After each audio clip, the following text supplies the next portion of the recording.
இப்பொழுது காங்கிரஸ் கட்சியின்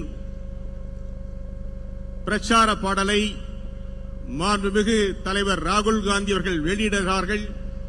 அதை அகில இந்திய காங்கிரஸ் கட்சியினுடைய செயலாளரும் அருமை சகோதரி கனிமொழி அவர்களும் அதை பெற்றுக் கொள்வார்கள்.